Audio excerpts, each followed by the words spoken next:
This is called The Writer. He was, I suppose, in his mid-50s, dressed in a check shirt and jeans, and he was so engrossed in his work that sunny afternoon that I was able to walk up behind him without him noticing. On his bench was a piece of wood about 6 foot by 3, in which were outlined in pencils the words Roy Anderson, electrical contractor. He was very carefully painting in the O of Anderson. Then he got up and grimaced. "Oh, not good for the back, this." "You're certainly doing a very good job," I said. "Yeah, well, I've been doing this a long time," he replied. "Mind you, I'm not completely self-taught. Oh no, I was one of the students on the very first creative writing course run by Malcolm Cabbage at the University of West Anglia back in the 1980s. Actually, I was back at UWA only last year. We had a reunion. There'd been 24 of us in our group, and 14 got back for the reunion. And the whole place had changed a lot, full of vast buildings of concrete and glass. Whereas in our day, we'd had our lessons in Farmer Bryson's barn. We students sat on bales of hay and with a pile of rotten mangelwurzels at the back.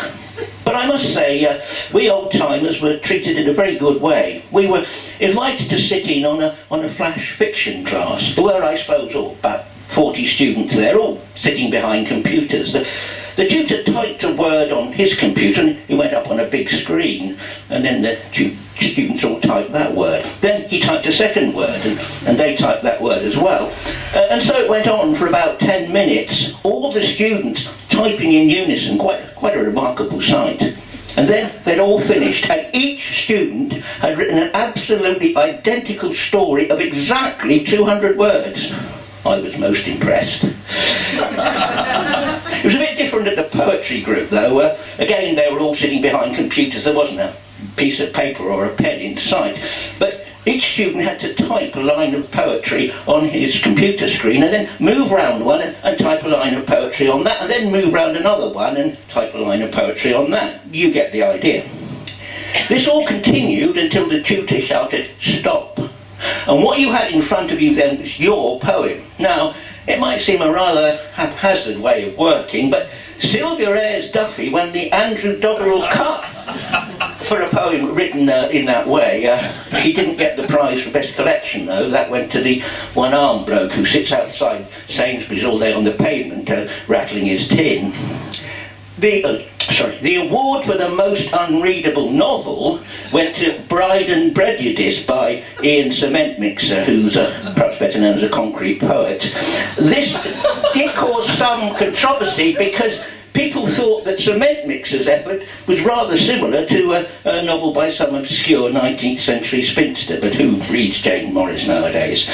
Anyway, as far as the academic world is concerned, the concept of plagiarism is completely outdated. And I must say, Cement Mixer put in a lot of work. He went through the entire novel, changing the letter P to the letter B. And then he started all over again and inserted the word fuck 18 times in every paragraph.